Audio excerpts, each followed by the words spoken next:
అందరికీ నమస్కారం అండి. ఈరోజు ఈ వీడియోలో మనకి ఈ 2024 సంవత్సరంలో అక్టోబర్ 2వ తేదీ బుధవారం రోజు అయితే మనకి రెండవ సూర్యగ్రహణం అయితే ఏర్పడబోతుందండి. మనకి ఈ సంవత్సరం ఇదే ఆఖరి సూర్యగ్రహణం అండి. అయితే ఈ గ్రహణం మనకి ఎప్పుడు ఏర్పడబోతుంది, గ్రహణ పట్టు విడుపు సమయాల గురించి నేను ఆల్రెడీ మన ఛానల్లో వీడియో అయితే చేసి ఛానల్లో పెట్టానండి. ఆ వీడియో చూడండి, మీకు అన్నీ కూడా క్లియర్గా అర్థమవుతాయి. ఇది కేతుగ్రస్త కంకణాకార సూర్యగ్రహణం అండి.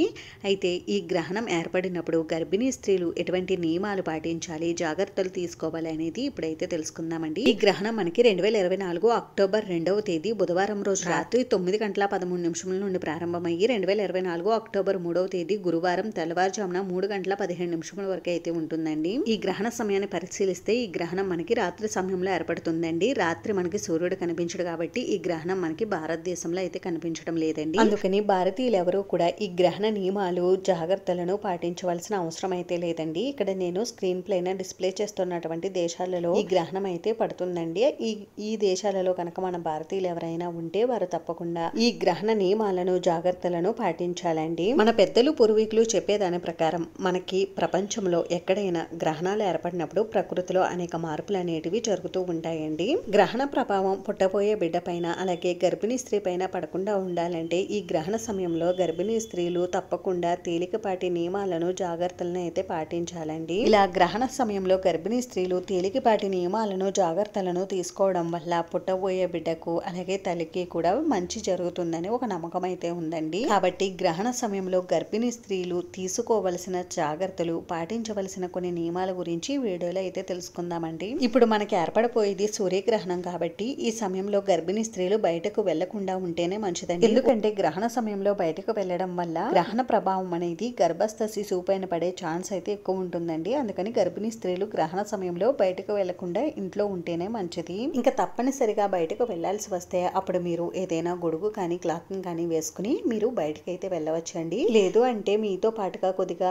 దర్భ కానీ గరిక కానీ తులసి దళాలను కానీ పట్టుకుని వెళ్ళండి. అత్యవసరం అయితే తప్ప మీరు బయటకు వెళ్లకుండా ఉంటేనే మంచిదండి. ఇంకా గర్భిణీ స్త్రీలు నిద్రించే బెడ్రూమ్ లో కూడా కిటికీ డోర్లు, తలుపులు, ఇంకా కర్టెన్స్ ఇవన్నీ కూడా వేసేసుకుని గ్రహణ కిరణాలు అనేవి ఇంట్లోకి రాకుండా ఉండేలా తగు జాగ్రత్తలు అయితే తీసుకోవాలండి. ఇంకా గ్రహణం ఏర్పడినప్పుడు గర్భిణీ స్త్రీలు గ్రహణాన్ని నేరుగా అయితే చూడకూడదండి. మీకు గ్రహణాన్ని చూడాలని ఇంట్రెస్ట్ ఉంటే టీవీల్లో కానీ ఫోన్స్ లో కానీ ఇంకా మనకి టెలిస్కోపుల్లో కానీ చూడవచ్చు, కానీ చూడకుండా ఉంటేనే మంచిదండి. అలాగే ఈ సమయంలో ఫోన్లు, ల్యాప్టాప్లు, టీవీలు చూడడం వల్ల వాటి నుండి వచ్చే రేడియేషన్ అనేది కూడా మనకి గర్భస్థ శిశువు పైన పడే ఛాన్స్ అయితే ఎక్కువ ఉంటుందండి. అందుకని ఈ సమయంలో ఫోన్లు, ల్యాప్టాప్లు వాడకుండా ఉంటేనే మంచిది. ఇంకా గ్రహణ సమయంలో గర్భిణీ స్త్రీలు తప్పకుండా గ్రహణం ఏర్పడే ఒక 2 గంటల ముందే ఆహారం అయితే తీసుకోవాలండి. ఈ సమయంలో మనం తీసుకునేటటువంటి ఆహారం కూడా తొందరగా జీర్ణం అయిపోయేటటువంటి ఆహారాన్ని తీసుకుంటే మంచిదండి. ఒకవేళ మీరు ఆహారం తీసుకున్నా కూడా గ్రహణ సమయంలో ఆకలి వేస్తే మీరు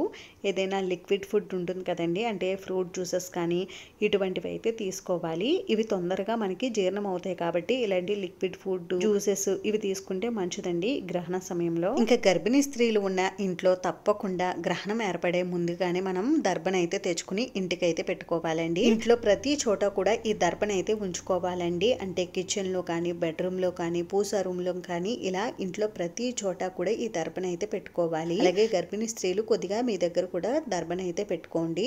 అలాగే మీరు తీసుకునేటటువంటి ఆహార పదార్థాల్లోనూ ఇంకా నిల్వ ఉంచే ఆహార పదార్థాలపైన ఈ దర్భను తప్పనిసరిగా అయితే ఉంచాలి. ఒకవేళ మీకు దర్భ లభించకపోతే అప్పుడు ఏం చేయాలని అంటే తులసి దళాలను కానీ, గరిక ఉంటుంది కదండి, ఈ గరికను కానీ మనం దర్భ ప్లేస్ లో అయితే తీసుకోవచ్చు. ఇంకా గ్రహణం పూర్తయిన తర్వాత మనం ఆహార పదార్థాల పైన పెట్టిన దర్భను తీసేసి ఏదైనా చెట్టు మొదట్లో అయితే వేసేయాలి. ఇంకా ఈ గ్రహణ సమయంలో గర్భిణీ స్త్రీలు మీ దగ్గర ఎట్టి పరిస్థితుల్లో కూడా లోహంతో తయారు చేసినటువంటి వస్తువులను అయితే ఉంచుకోకూడదండి. అంటే పిన్నీసులు కానీ, హెయిర్ పిన్నులు కానీ, ఇంకా పదునైనటువంటి వస్తువులు కానీ మీ దగ్గర అస్సలు ఉంచుకోవద్దు. అలాగే గ్రహణ సమయంలో ఎట్టి పరిస్థితుల్లో కూడా కూరగాయలు కట్ చేయడం, ఫ్రూట్స్ కట్ చేయడం లాంటి పనులు కూడా చేయొద్దండి. ఇంకా గ్రహణ సమయంలో గర్భిణీ స్త్రీలు ఎట్టి పరిస్థితుల్లో కూడా తలస్నానం చేయడం లాంటి పనులు కూడా చేయకూడదండి. గ్రహణం ప్రారంభమయ్యేటప్పుడు పట్టు స్నానం, గ్రహణం పూర్తయిన తర్వాత విడుపు స్నానం చేయొచ్చు, కానీ గ్రహణం మధ్యలో మాత్రం మనం స్నానం అయితే చేయకూడదండి. ఇంకా గ్రహణ సమయంలో గర్భిణీ స్త్రీలు ఎటువంటి పనులు కూడా చేయకూడదండి. శరీరానికి అలసట కల్పించే పనులు అస్సలు చేయకూడదు. గ్రహణ సమయంలో గర్భిణీ స్త్రీలు ప్రశాంతంగా ఉండి ఒక చోటే కూర్చుని ఉండవచ్చండి. పడుకునేవారు ప్రక్కగా తిరిగి పడుకోవచ్చు. పడుకున్నప్పుడు